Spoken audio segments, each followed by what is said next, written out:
Hey guys, my name is Trace Cole, and today I will be talking a little bit about conductors and electrical fields. I'm going to talk a little bit and discuss the way that electrical fields behave with conductors. I'll talk about different properties of conductors, and then finally I'll talk about some of the applications of this knowledge to better our lives today. Okay, so I'm going to talk about the way that an electrical field interacts with a conductor when a conductor is placed into an electrical field. So here we have our conductor, and we have an electrical field line right here. And this is in the exact moment that we place the conductor into the electrical field. Because as soon as we place the conductor into the electrical field, there are free charges inside of the conductor that will start to move so that the electrical field lines are always perpendicular to the surface of the conductor. And I'm going to show you why that is. And so we have our charge here inside of the conductor, and this is a free charge because it can move around within the conductor.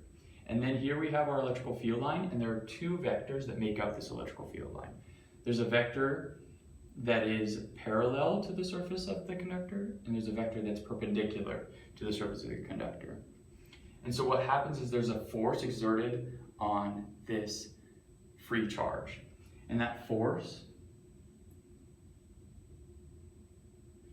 is equal to the free charge times the vector that is parallel to the surface of the conductor.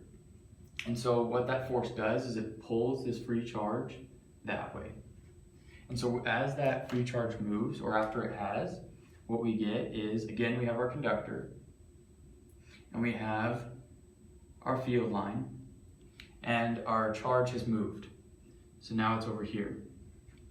And so because that charge has moved, the only vector that this electric field line is experiencing is in the perpendicular.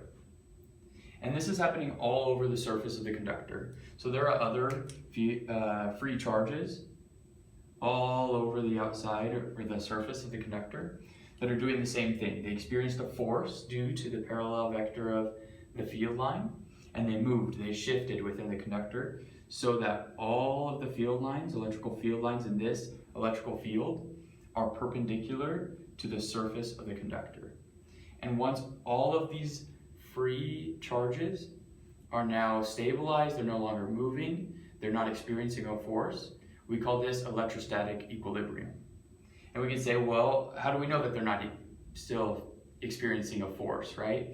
Well, if we look back at our force equation, it's the force equals our free charge times E in the parallel, right?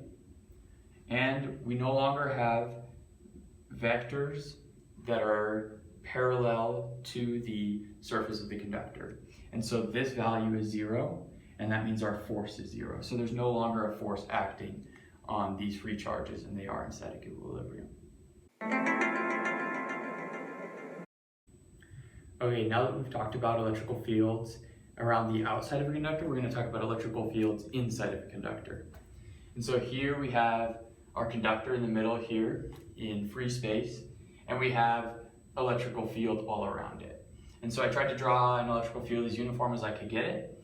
And what we see are these electrical field lines get closer and are more dense around the conductor, and then they're less dense, they're more uniform, either before reaching the conductor or after leaving the conductor.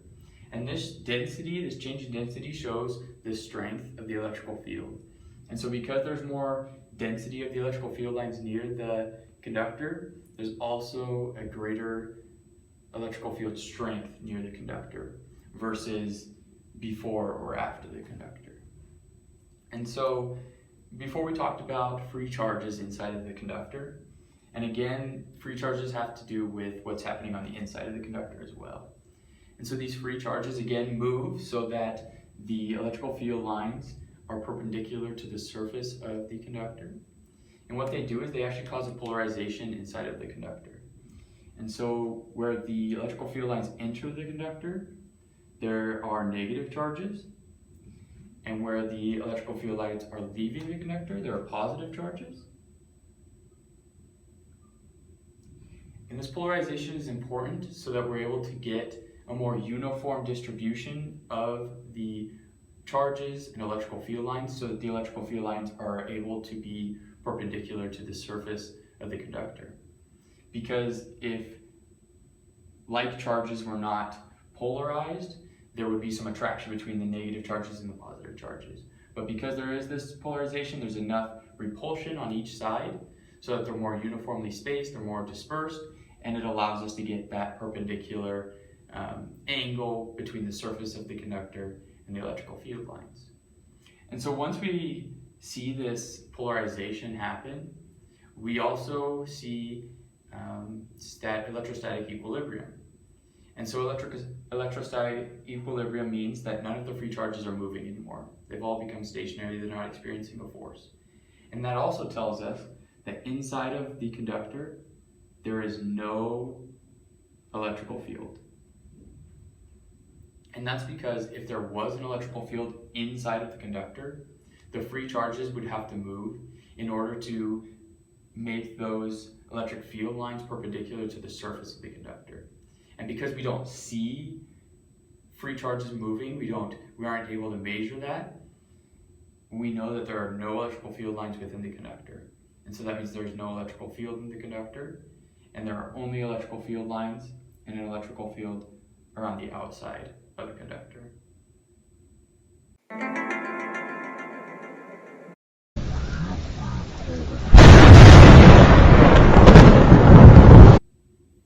Okay, so we've talked about conductors that are kind of uniformly shaped, that have allowed the free charges to distribute evenly across the surface of the conductor.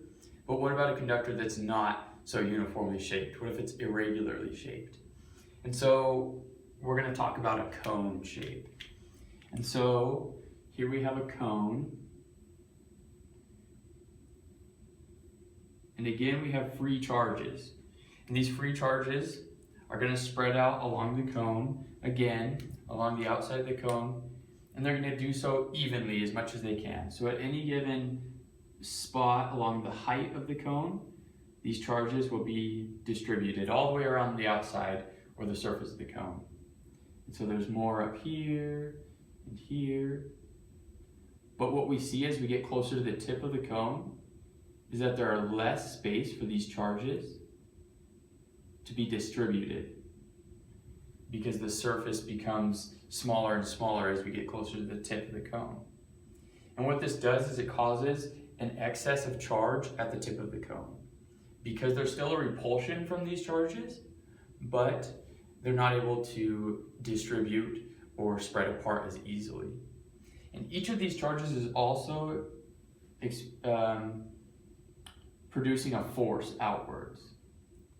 And what we see is, as we get closer to the tip, there are more and more forces from more and more charges. And what this causes is it allows us to take this excessively charged area of the conductor and use it to either release or gather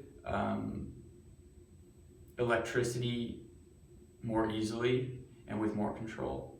And so this helps when we have things such as a lightning rod for a building.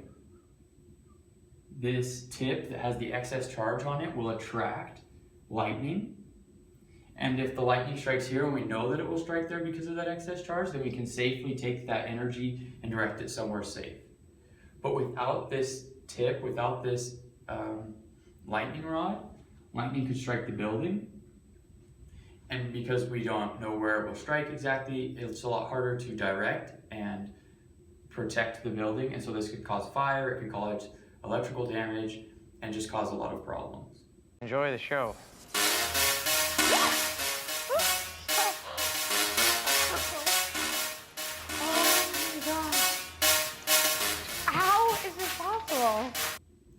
All right, guys, we've talked a little bit about the applications of these things with like a lightning rod, but we're going to talk about another application, which is the Faraday cage. And the Faraday cage has to do with the idea that there's no electrical fields inside of a conductor. And this also has to do with that video that we watched right at the beginning of this section, which was a car getting struck by lightning, right? And so there's advice out there that says that the best place to be during a lightning storm is inside of your car. And you can kind of wonder why that is. And if you're like me and like a lot of people, you might think that it's because the tires are insulators, they're made out of rubber, and so they kind of absorb all that electrical energy. But that's not the case. If we think about it, if the lightning is able to get from the cloud to our car, it can easily get from our car to the ground without having to go through those insulated tires, right? And so what is it that keeps us safe in our car if we're struck by lightning? And the answer is that there's no electrical field inside of our car. Because cars are made out of metal or some type of alloy like that, they're good conductors. And so, like we learned earlier, conductors don't allow electrical fields inside of them. And so because there are no electrical field lines inside of the car, the electricity and all of that energy goes along the outside of the car, along the surface of the conductor. And so this protects anybody that's inside of the car as long as you're not touching any of the metal that's connected to the outside of the car. And so this is one of the applications, is a Faraday cage, and it's not only seen in cars, but in other things when we're working with electricity and things like that. It's a way that people can protect themselves. And so there's another video that we're going to watch right now that highlights this point a little bit more. It's building, it really is building. It builds a tension with it. It's quite a strange... You can almost feel the tension.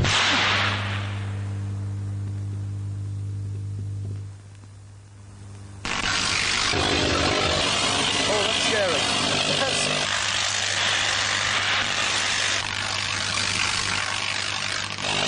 I'm being hit by lightning. Huh. My hands are buzzing. Hey! Oh, now it's doing stuff to my car. I've got error up on the dashboard. Handbrake light flashing.